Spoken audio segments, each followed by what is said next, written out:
materialists believe, no matter what the cost.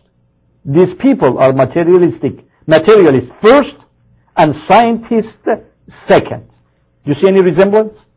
Richard Levinson, a well-known geneticist and evolutionist from Harvard University, confesses that he is a materialist first and a scientist second. Now listen what he says. It is not that the methods and institutions of science somehow compel us to accept a material explanation of the phenomenal world, but on the contrary, that we are forced by our priori adherence to material causes to create an apparatus of investigation and a set of concepts that produce material explanations, no matter how counterintuitive and no matter how mystifying to the uninitiated. Moreover, that materialism is absolute, so we cannot allow a divine intervention.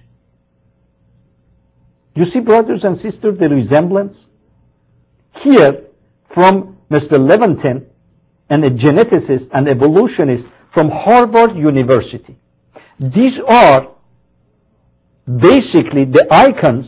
These are the most intelligent, so-called intelligent people in the scientific community, taking care of Harvard University, one of the best institutions in the world, to go and get a degree. Now compare those people to the same idol worshippers at the time of Prophet Ibrahim, peace be upon him. Those people were the elder of the society, the most intelligent, the most respected, people who would make decisions for everybody. Same thing here as the professor of Harvard University, being in charge of educating our kids. Same people, same mentality. Exactly the same mentality. He says that we know that the experiments that we are doing in our labs, we do it with having that in mind that we are materialists. So we are making the experiments in a materialistic atmosphere, so the result that we get would prove we are right. Exactly the same mentality as 6,000 years ago for the idol worshippers of the time of Prophet Ibrahim, peace be upon him. Exactly the same. Another one. Francis Crick was one of the person who found the structure of DNA in England. He was a non-resident fellow of the Salk Institute of Biological Studies before he died on July 28, 2004. It's almost 4 years ago. Now let's see what he had to say. In the face of the DNA's extraordinary complexity, Francis Crick was forced to admit that the origin of life cannot be explained in terms of chance.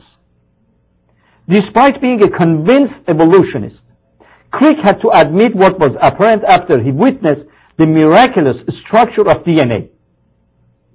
Now that's what he has to say. An honest man, armed with all the knowledge available to us now, could only state that, in some sense, the origin of life appears at the moment to be almost a miracle. He is not admitting the existence of God. No, because he is an evolutionist. He is a materialist. If you tell him, Prophet Ibrahim, peace be upon him, told to those guys, who broke those idols? Ask them if they can speak. Ask them if they can speak. They put their head down in shame and they said, he is right. They cannot speak. They cannot do anything. But what can we do? We cannot say we are wrong, because if we say we are wrong, we're going to lose the prestige. We're going to lose the control we have over people. So what do? Let's burn Ibrahim, peace be upon him. So here Francis Crick, who died in 2004, 4 years ago, the person who found the structure of DNA, what does he say? He say that looking at the amazing structure of DNA, there is just one thing we can say, it's a miracle. Still not God.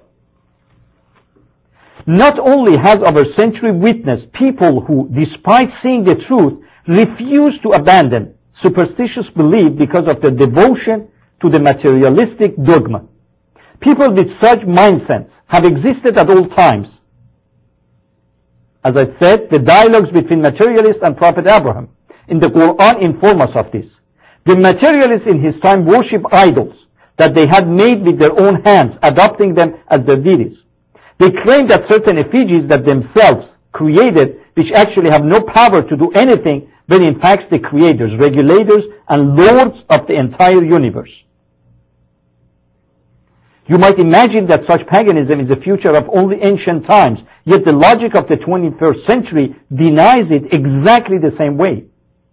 They too maintain that unconscious atoms and random events with no ability to do anything actually created the flawlessly ordered universe and the life within it. Absolutely nothing has changed in the mindset of denial.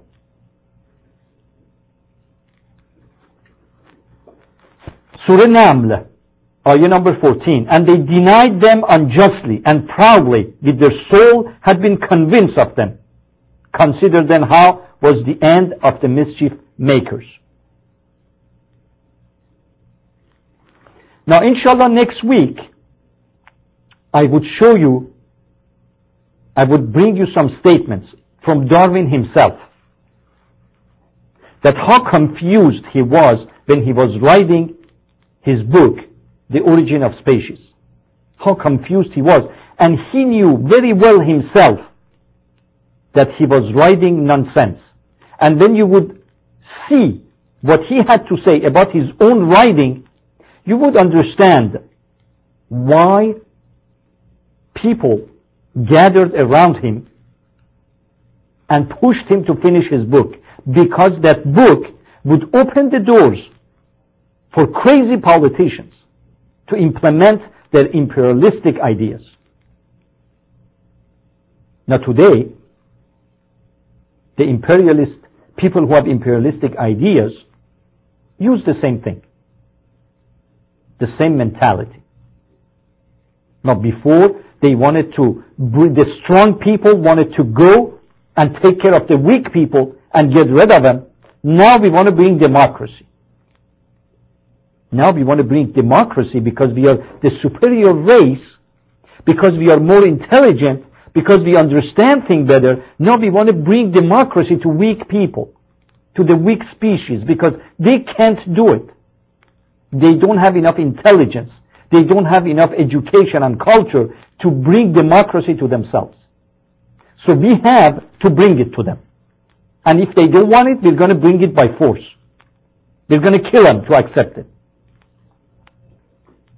And it's really sad, brothers and sisters, to see that the people who are trying to bring that democracy to us are people who unfortunately are following a religion that is full, unfortunately today, of misbelief. Full of misbelief. Full of sins. Look at the Western society, brothers and sisters, today. They are almost at the deepest level of moral devaluation. Almost nothing is left, brothers and sisters, in family values, in social values. Nothing is left now, brothers and sisters. Everything is gone. And those people are coming to shoot to Muslims. For people who had the Quran, the last revelation of God, the book that when it was sent in almost the last ayahs, when Prophet Muhammad, peace be upon him, chose Imam Ali alayhi salam as his successor, he says, Al-yawm akmaltu lakum dinakum wa atmamtu alaykum ni'mati. This is the day I completed your religion and I fulfilled all my blessings to you.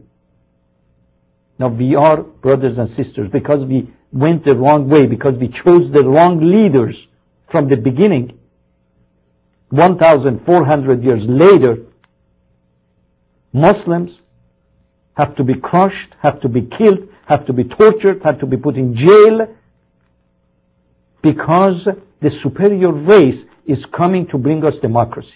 Shame on us and shame on them.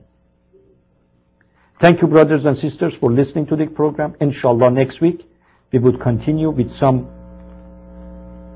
parts of Darwin's own book, The Origin of Species. Wassalamu alaikum wa rahmatullahi wa barakatuh. بسم الله الرحمن الرحيم. There are 7 other dimensions that are hidden from us, that are hidden